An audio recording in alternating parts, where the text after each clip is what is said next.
For 43 years, the Starship Odyssey had been nothing more than a name on a memorial wall.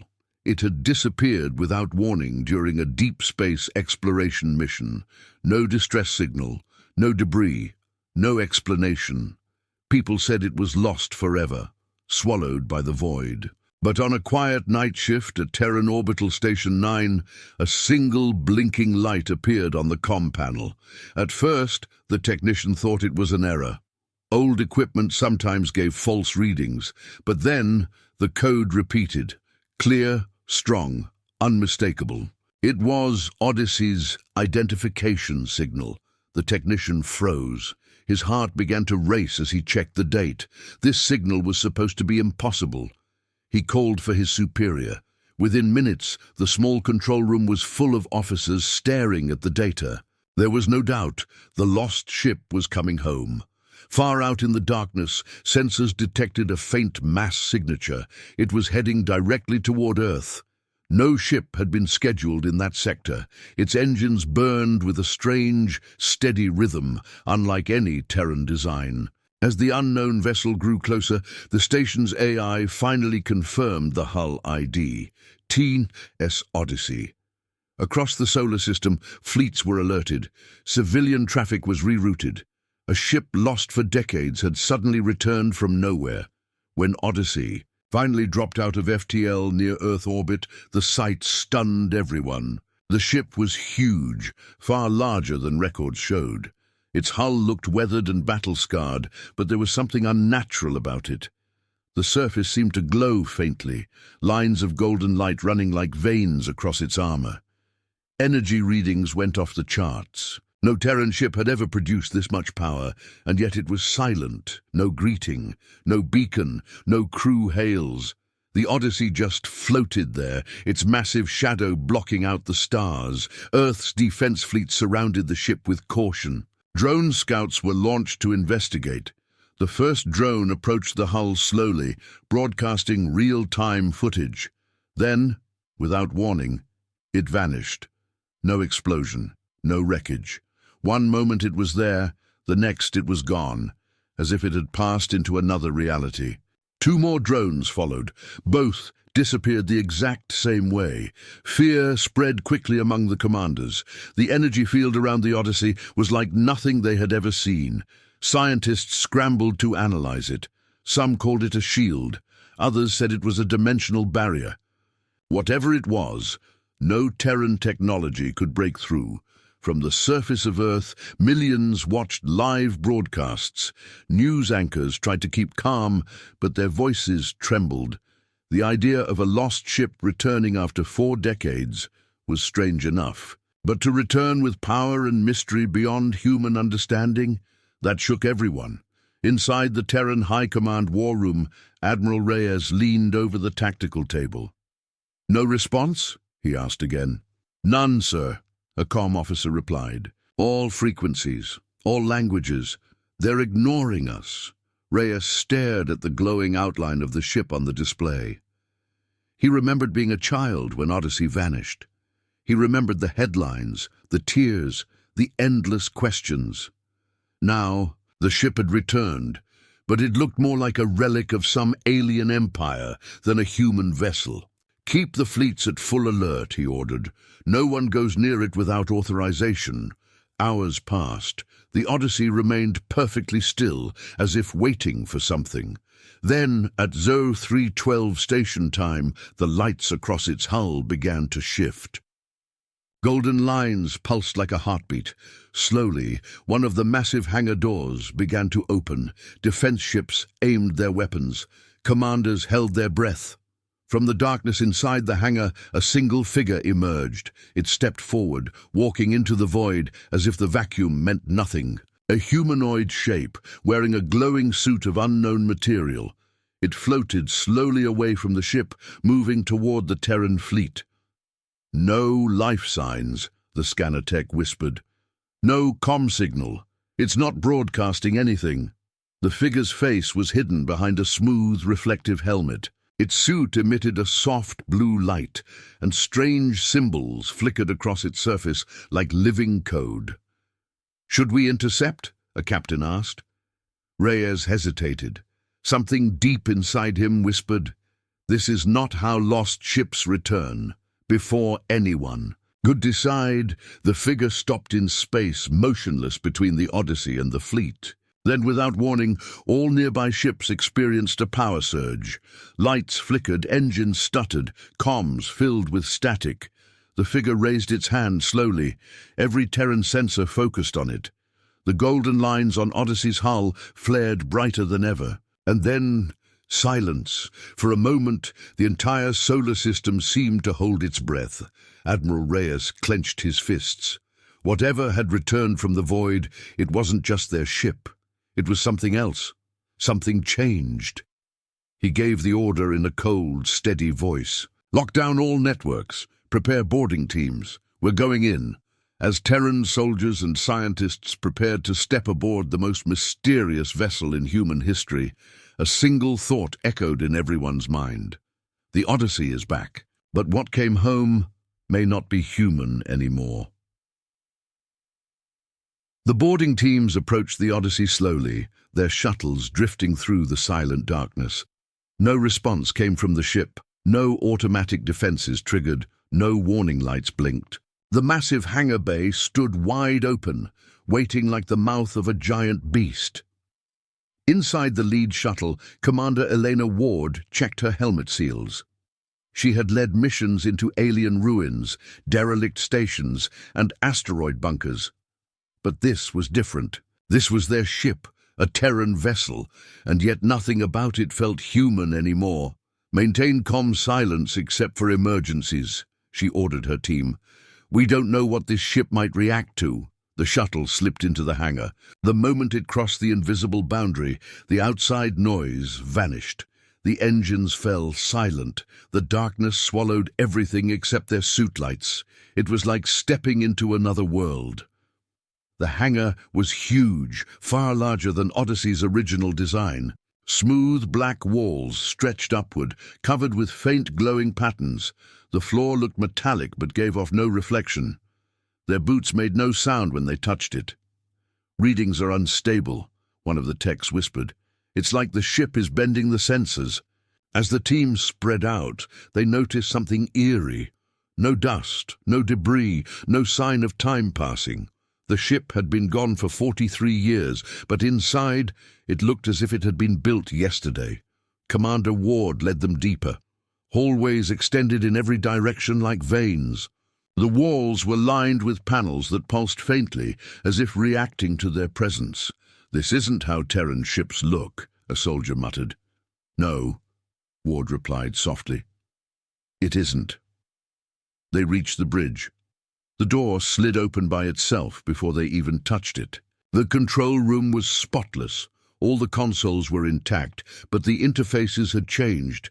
Instead of keyboards and monitors, smooth black surfaces hummed with golden light. Symbols appeared and disappeared like flowing water. At the center of the bridge was the captain's chair. It was empty. Ward slowly approached the main console.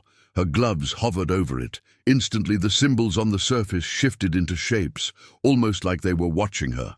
A low hum filled the air, making the floor vibrate beneath their feet.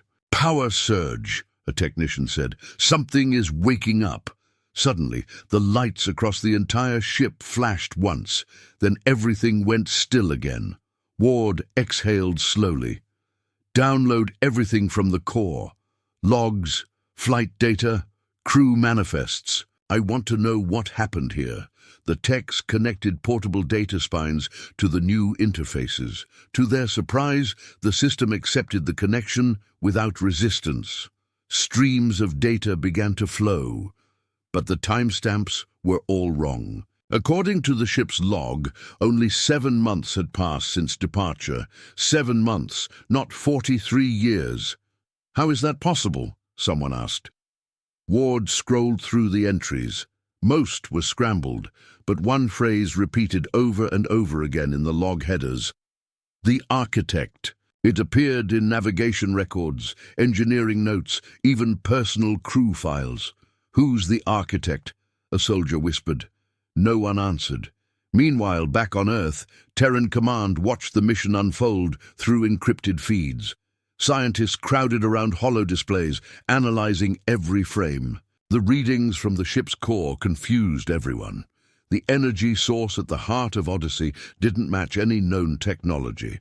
Dr. Liang, one of Earth's top physicists, stared at the data in disbelief. This isn't fusion.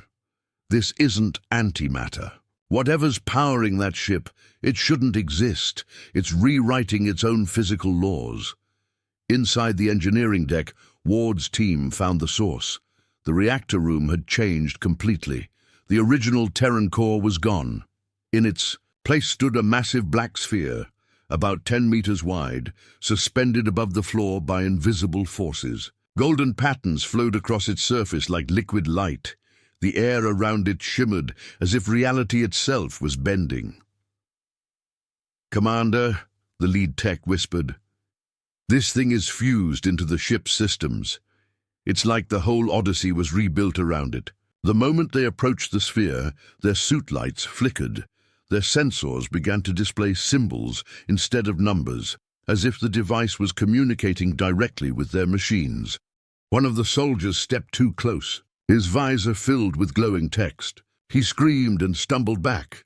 "Something's in my head." I saw, but before he could finish, the symbols vanished. He breathed hard, shaking. Ward decided to pull the team back for a moment. "No one touches that thing again until the scientists figure out what it is," she ordered. As they retreated toward the corridor, the ship's doors suddenly sealed shut. Metal plates slid down from the ceiling, locking every exit. Alarms echoed through the halls, not human alarms, but deep, resonating tones that shook their bones. "Commander, we've lost the hangar," the pilot shouted over comms. "Shuttle controls are locked. We're trapped inside." The floor began to hum.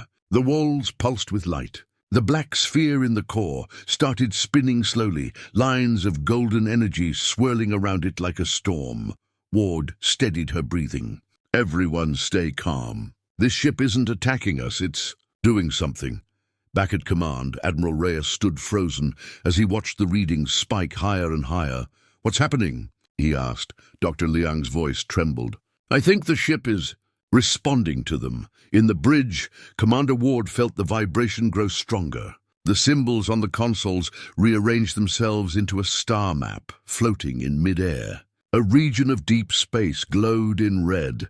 The silence, she didn't know what it meant yet. But one thing was clear. Odyssey wasn't just back. It had brought something with it, and now, whatever it was, had awakened. Panic rippled through the boarding teams as the Odyssey locked them inside. The doors had sealed like solid stone, unbreakable and smooth. No amount of brute force or cutting tools made a mark. The ship had taken control, and now it was deciding what happened next. Commander Ward kept her voice steady. "Everyone regroup on the bridge. Stay calm. If this ship wanted us dead, it would have done it already." They moved quickly through the dim corridors. As they walked, the lights along the walls shifted colors, from pale gold to a deep, unsettling red. It was as if the ship was watching them move, adapting to their presence. Meanwhile, in Terran High Command, chaos was unfolding. Alarms blared as the Odyssey systems began broadcasting encrypted signals across all military networks. No one could stop it. Firewalls failed. Even isolated systems were somehow being reached. "It's not hacking," Dr. Liang said with wide eyes. "It's speaking. It's rewriting code like it's language." Admiral Reyes slammed his fist on the table. "Cut the connection." "We can't," a tech shouted. "It's inside everything." On the bridge of the Odyssey, the star map hovering in the air suddenly expanded.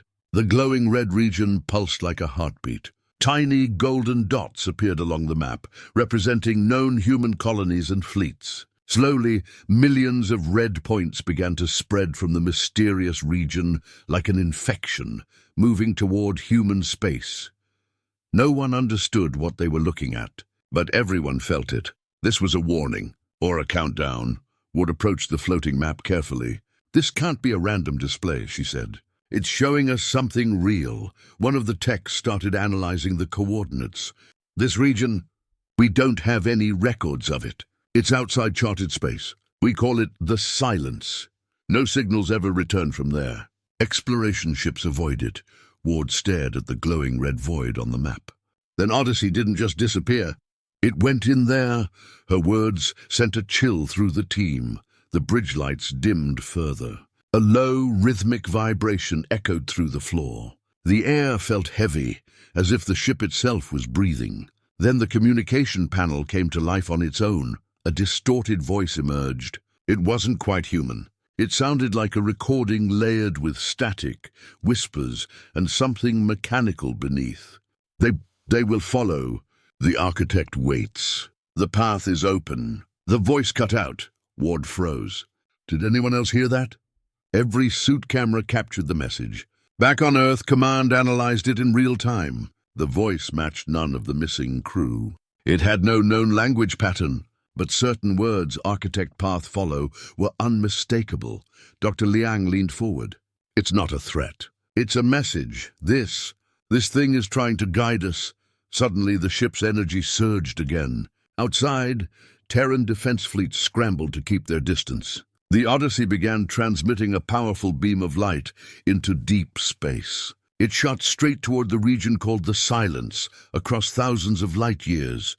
Track that beam, Admiral Reyes ordered. Long-range telescopes locked onto the signal. Hours later, deep space listening posts detected something answering. A faint, rhythmic pulse echoed back from the silence, mimicking the signal, but amplified thousands of times. A tech turned pale. It's calling back. So something out there heard us.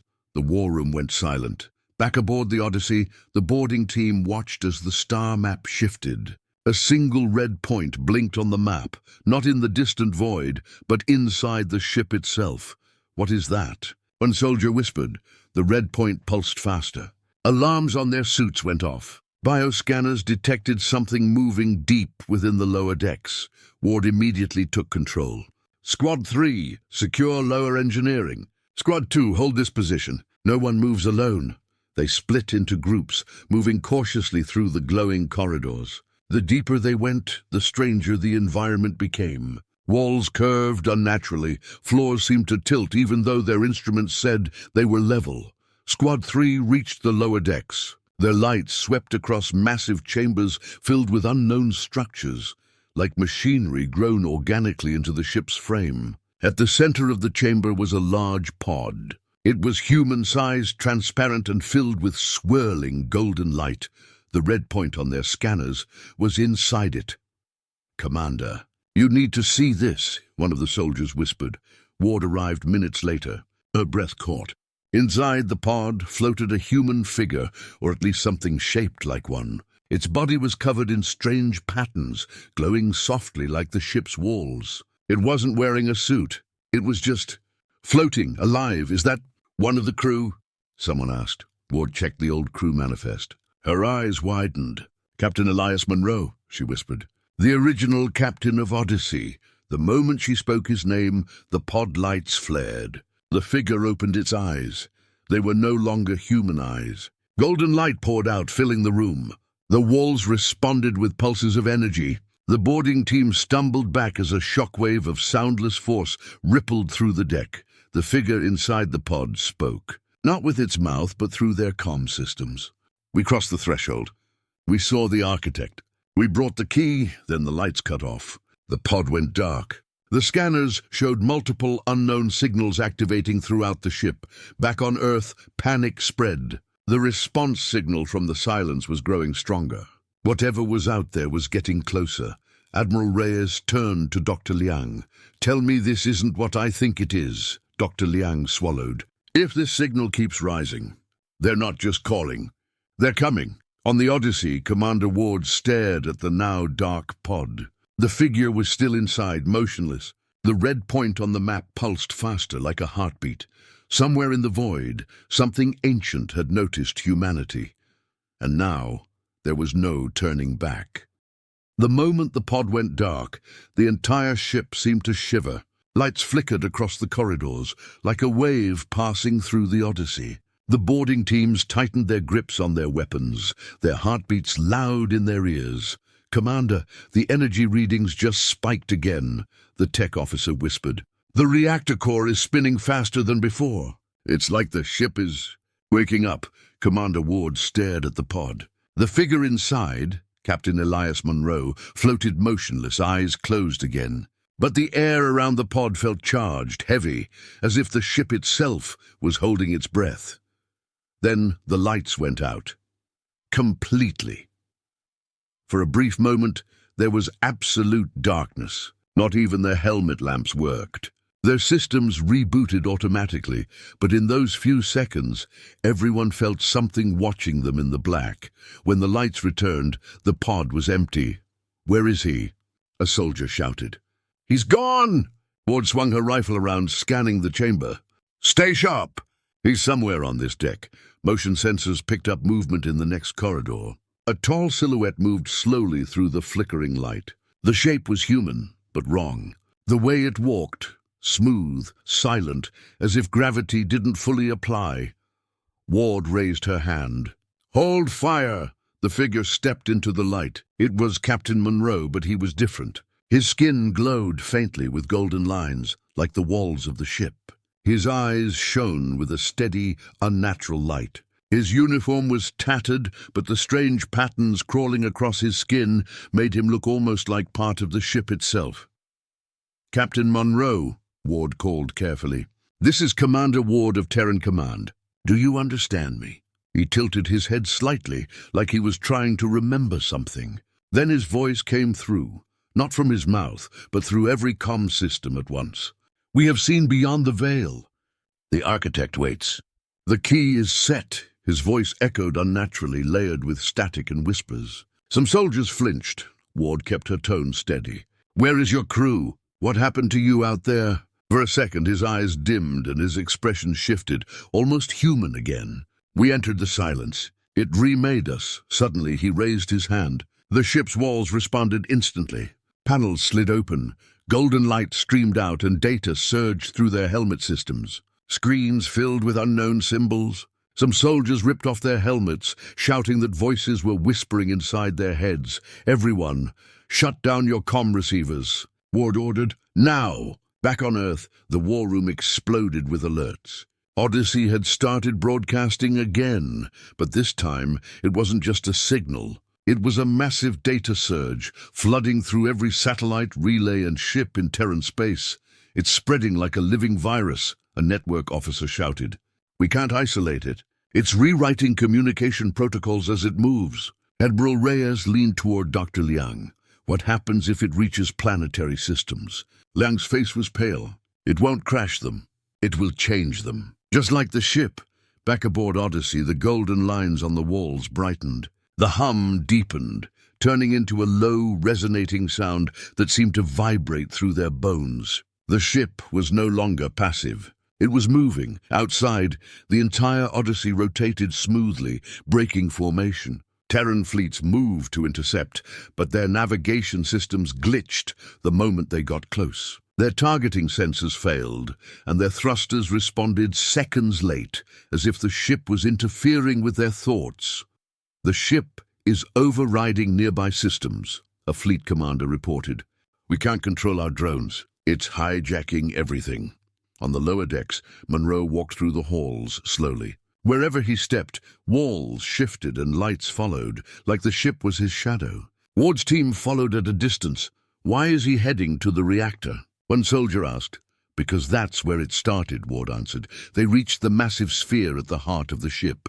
It was spinning faster now, streams of golden energy swirling around it like a storm." Monroe stepped up to the sphere without hesitation. The patterns on his skin began to match the sphere's movement. Ward shouted, "Stop! Whatever you're doing, stop now." Monroe turned his glowing eyes toward her. "It's too late." The key must answer the call. The sphere released a deep, booming pulse. Across Earth's skies, satellites blinked out one by one. Power grids flickered. Civilian communication networks went silent. Every Terran ship near the Odyssey experienced full systems failure. For a moment, it was as if the entire solar system was holding its breath. Ward made a snap decision. Override protocols. Lock down engineering. We can't let him connect that thing to Earth. Her team rushed to deploy manual inhibitors, old, hardwired devices not connected to any system. As they slammed them into the deck, the sphere reacted violently. Energy surged, knocking 2 soldiers off their feet. Monroe turned, his voice booming through every speaker. Do not resist. The architect watches. The beacon must be lit. Back on Earth, Dr. Liang realized what was happening. He's turning the Odyssey into a relay. The signal from the silence. It's not just calling. It wants to use our network to spread. Reyes gave the order. If we can't stop it, destroy the ship. The fleet moved into attack formation. But before they could fire, the Odyssey projected a massive energy field, disabling every weapon system around it. Terran ships drifted helplessly, their cannons offline. Inside, Ward and her team faced Monroe near the sphere. She raised her weapon, voice shaking but firm. If there's anything human left in you, fight it. Don't let it win. For a moment, Monroe's glowing eyes flickered. A faint human voice slipped through the static. It's not what you think. Run! Then the golden light flared again, swallowing his voice. The ship's core began a countdown. A deep rhythmic tone echoed through the decks, each pulse heavier than the last. Ward knew they were running out of time. The Odyssey wasn't just awakening, it was becoming something else. The deep, rhythmic pulse echoed through every corner of the Odyssey. Each beat sounded like a distant drum, slow and heavy, but full of power. A countdown had started. Though no one knew what would happen when it reached 0, Commander Ward stood near the spinning black sphere. Her breathing echoed in her helmet. Around her, soldiers and techs scrambled to lock down engineering manually. The automatic systems were useless now. The ship had taken over everything digital. Time left? She asked. A technician checked the display on a portable device. 27 minutes, Commander. After that, no clue. Energy output is climbing fast. If it keeps rising like this, the ship could become a beacon or a bomb. Ward stared at the sphere. It was no longer just spinning. It was alive, its surface shifting like a liquid star. Monroe stood in front of it, glowing with golden light, whispering words no one understood. The ship answered him with pulses of energy. Back on Earth, the Terran High Council gathered in the command chamber. Admirals, scientists, and political leaders filled the room, their faces pale. Holograms of the Odyssey floated in the center, covered in glowing red warnings. Admiral Reyes stood at the head of the table. We have less than half an hour. If that signal finishes transmitting, whatever is in the silence will have a direct link to every system we own. A politician slammed his fist. Then why are we hesitating? Destroy the ship. End this now, Dr. Liang raised a shaky hand. It's not that simple. The energy field around the Odyssey has evolved. Any direct attack is either absorbed or disabled. We tried missiles. We tried beam cannons. Nothing works. What about self-destruct? Another asked. It won't help, Liang replied. The core is generating more power than anything we've ever recorded. If it's destabilized the wrong way, the blast could erase half the solar system. A silence fell over the room. Everyone understood the weight of the moment. Humanity was facing a choice unlike any before. Is there any way to stop it from inside?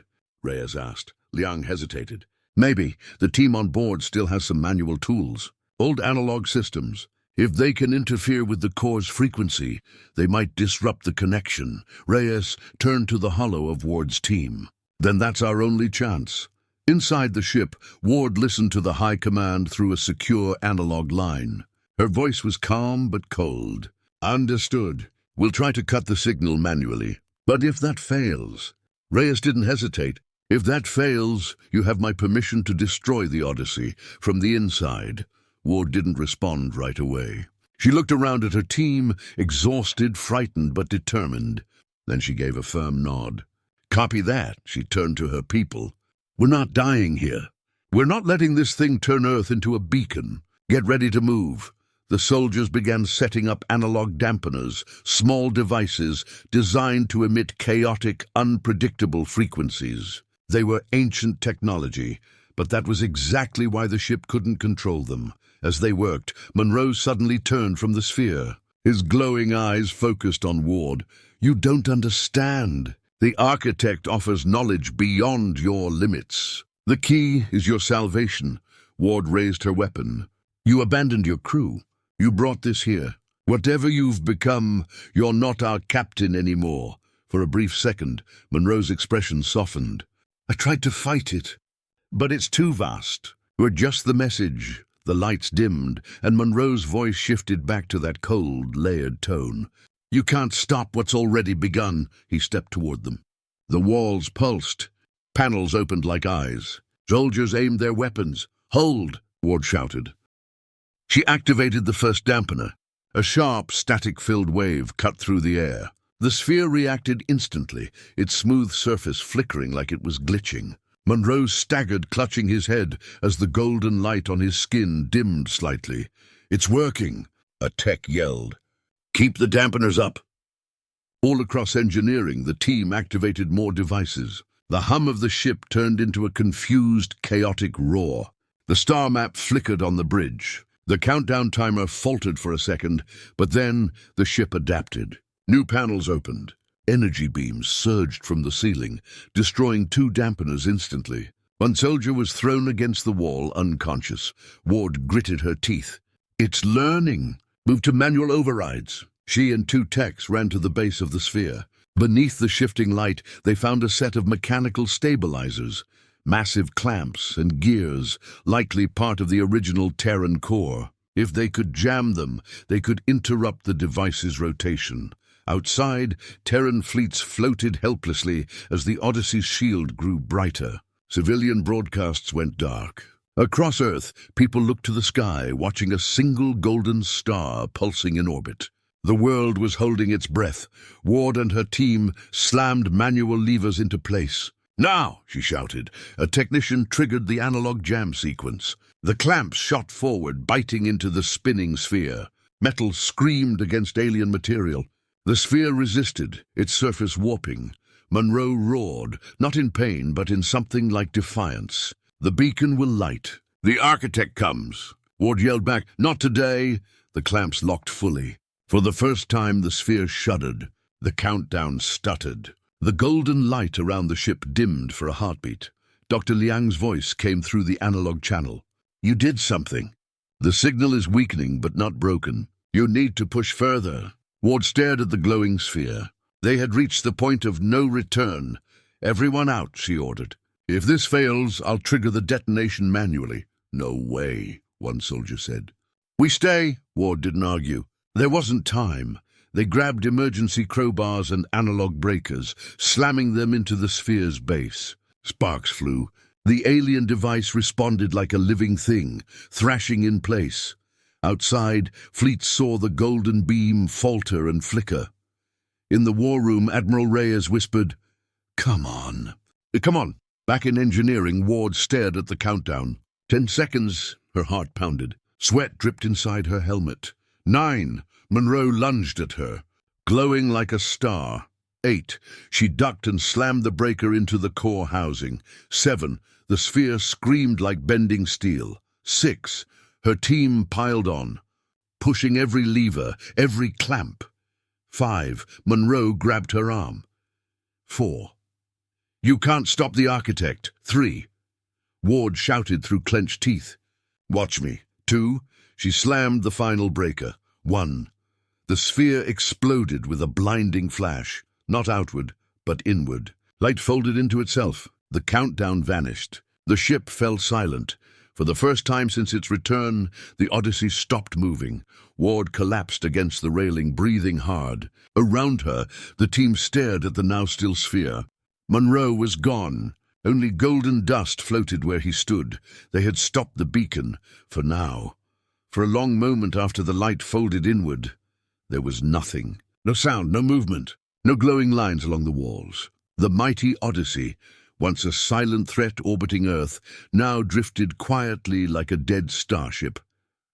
Commander Ward lay on the deck, her breathing rough but steady.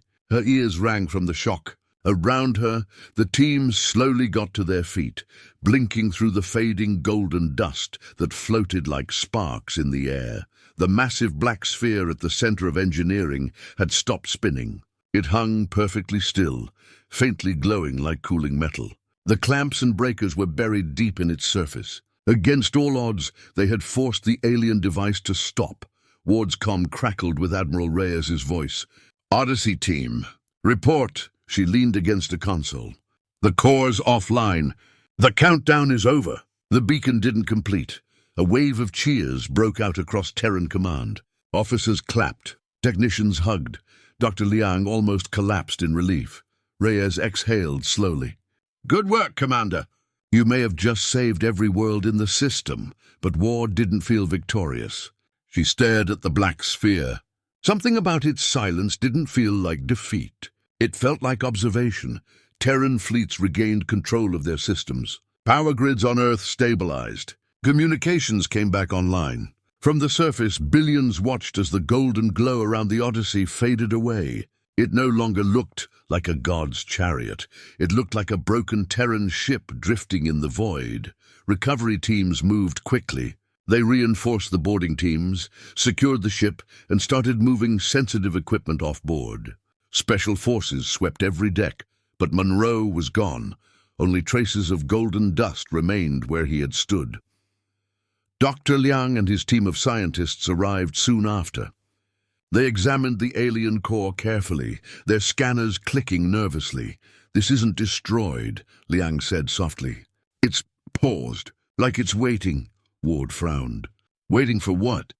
Liang shook his head. "That's the question." Hours passed. Terran High Command held emergency meetings. Some argued to dismantle the sphere immediately. Others warned that tampering with unknown technology could trigger another disaster. Admiral Reyes turned to Ward during the meeting. "You were closest to it." "What's your read?" Ward thought about the countdown, the star map, the signals from the silence, and Monroe's final words. "It wasn't just trying to destroy us," she said slowly. "It was testing us, watching how we'd react. It's like it wanted to see if we'd kneel or fight." A hush fell over the room. Dr. Liang added, "When they sent the Odyssey back, they didn't just return a ship. They returned a question. If humanity accepted the signal, maybe we would have become part of whatever they are. But if we resisted..." Reyes finished the thought. "Then they learned we're not easily controlled." Back aboard the Odyssey, a small team entered the bridge to recheck the systems. The star map that had once filled the room with red points was now dark, except for one thing. At the center of the map, a single blue dot blinked slowly. It wasn't a warning this time. It looked like a marker. Ward approached the console. The moment her hand hovered above it, the star map flickered. Lines of Terran coordinates appeared. The marker pointed to a location far beyond explored space, but not inside the silence. It was somewhere else, isolated, distant. "What is this?" One of the techs whispered. Ward stared at the blinking dot. "It's an answer. Back on Earth, scientists worked day and night to understand the alien core. Their instruments revealed something astonishing. Hidden deep inside the sphere was a layer of code written in human language, combined with alien patterns. It looked like the Odyssey crew had modified the original device during their journey. They changed it," Liang explained. "The crew didn't just accept what the architect gave them. They rewrote part of it. That's why we were able to jam it. They left us a weakness, maybe even a gift." Reyes leaned forward. "So they fought back from inside?" "Yes," Liang said. "They became part of it, but they also left humanity a key. Terran High Command made their decision. The Odyssey would not be destroyed. It would be brought to Lagrange Station, a secure military dockyard, and studied under strict control. As tugs moved the silent ship toward its new orbit, Commander Ward stood on the observation deck, watching. Her suit was scratched, her body exhausted, but her mind raced. They had survived. They had outsmarted something far beyond their understanding, not with superior technology, but with human stubbornness and chaos. The one thing the alien system couldn't fully predict. But deep inside, she knew this wasn't the end. Weeks later, Dr. Liang entered the command chamber holding a data slate. We finished translating the last fragments from the core, he said. There's something you need to hear. He played a recording. It was Monroe's voice before the transformation. If you're hearing this, we didn't make it. The architect is real. It sees everything, but it doesn't understand us. It can't predict human randomness. We left a flaw. Use it, fight it.